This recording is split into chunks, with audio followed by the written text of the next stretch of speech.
And we're back with the Screen Team on today's Talk 930 KWOC. Our show is being brought to you by Fearless Social, Poplar, Bluff Drywall, and Whitworth Gift Chest Jewelers, where Walmart is next door to us. We've already reviewed The Princess and the Frog, Just Friends, starring Ronald Reynolds, and we're getting ready to review The Roommates. You have a question? Yeah, who's Ronald Reynolds? What did I say? I said Ryan Reynolds. Didn't I say that? Yes. I say this agreeing with him, realizing he has no idea that we can replay this show later on. But just smile and nod, Chelsea. Just smile and nod. Smile and wave. All right, Ryan Reynolds. Is that better? I like it, yeah. I don't even know what I said. I swear I said Ryan Reynolds. All right, so we got The Roommates, right, Chelsea? We do. This is our next film we're going to review. It's came out in 2011. Basic premise is the college student, Sarah, finds that her new roommate, Rebecca, has an obsession with her, which quickly turns violent. Sounds pretty scary. Were you scared? I wouldn't say scared. It was pretty easily spotted. Mm-hmm. But so did you like this movie? I liked it. I probably won't watch it again, but I liked it. And the funny part of this movie to me was I watched it with my roommate, and so every time Rebecca's character would do something that was like crazy, I would look at my roommate Jessica and I would say, "That's me." So you're saying you're Rebecca in this scenario. I mean, I could be.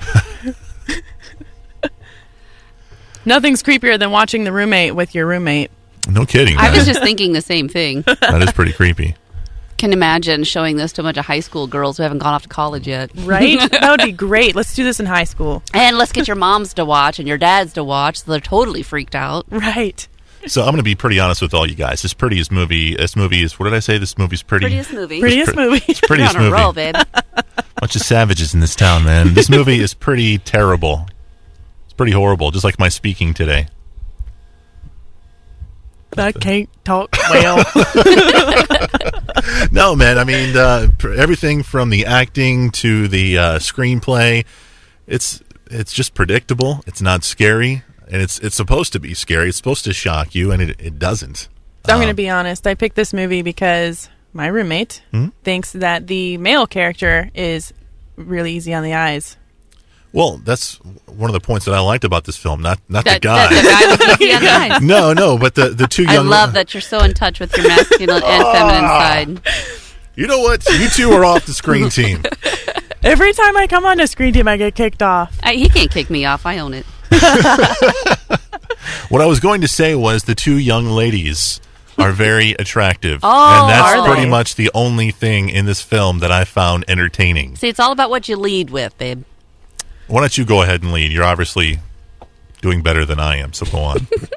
We're pretty beast at Screen Team, man. Telling you. This movie is horrible. You said that well. Yeah. Okay. I mean, they've done this movie before, and I can't even remember the name of that movie, but it was something like this.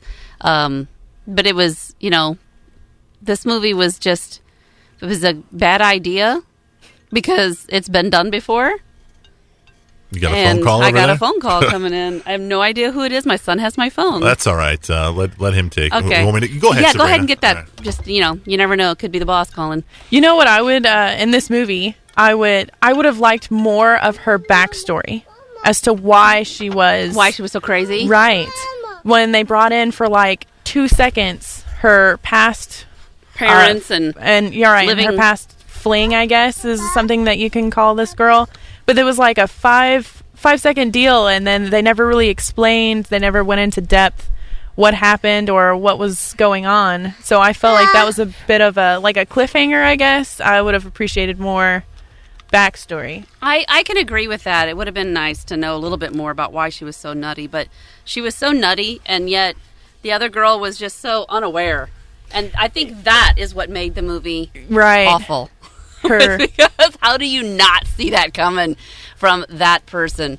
Because it was so obvious. And that's character development that at its poorest. Because it was so unbelievable.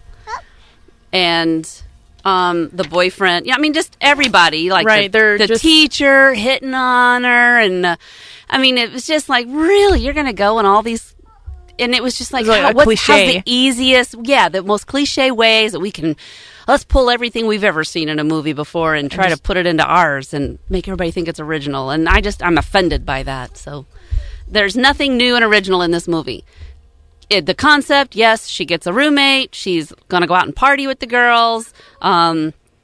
This girl starts pulling her away from all the other girls, and it's like a sorority almost type thing. Right. And they share the same class types. She starts realizing this girl is just sort of rude and obnoxious to other friends, but it takes her forever to figure that out. By then, she's already started killing people, and the girl is just obsessed. She wants nobody else to be interacting with her roommate, and she wants nobody else to have anything to do with her or her roommate. And so she just starts trying to seclude them away from everything else, and you can just see her glaring from across the way. How'd she happen to be there? Or you can see her glaring and sitting outside the other people's houses and rooms and just being all weird and shutting lights off and showers on them. And it's just like, really, how does somebody do that, A, and B, who cares? Well, I mean, thinking about it, even though I joked around with my roommate during this movie and I was like, yeah, that's me. I dare you to not answer my phone calls, Right. but I'm just, where were you? That's so exhausting. Who has that much energy Right. to just track down one person, and She just, obviously came from a wealthy family because she didn't have to worry about working or paying for anything because she was Right. spending all her time and resources stalking. So let me ask you guys something. Obviously, Sabrina and myself didn't like this film. Chelsea, you kind of liked it, right? it was acceptable. But We're bringing her down, man. We're getting there. But this movie wasn't really intended for us. No. It's more of a teenage movie. So do you think teenagers would like this film? They No. probably haven't seen anything else that I'm referring to. So possibly, yeah. I don't know. They're Nowadays- pretty impressionable. Yeah, well, nowadays they're into killing and pillaging, and I'm not gonna say the other Pillaging? the other word, but Let's go pillage the That's what the city. kids are into? I don't even know what the kids are into. I don't know. I'll have to find some. You have to Google You that. need to get some research on that. I'm feeling old now. Well, cool, guys. Great show. I'll try to speak better next time. But other than that, you guys were great. Chelsea, Thanks, man. Sabrina, Thanks. thank you so much. What's next, boss? What's next is we have a new show next week. We'll have Kyle in the studio and Michael Bowling. We haven't had him on in a long time. He's busy at college over in SEMO. But we were lucky enough to have him come out, and we're going to do The Secret Life of Walter Mitty, the original version, back from 1947, Dude, I want to see that. starring Danny Kaye. So we'll review that one. We'll also do The Fifth Element with Bruce Willis and Milo Jovovich and Gary Oldman, That's a good choice. and District 9.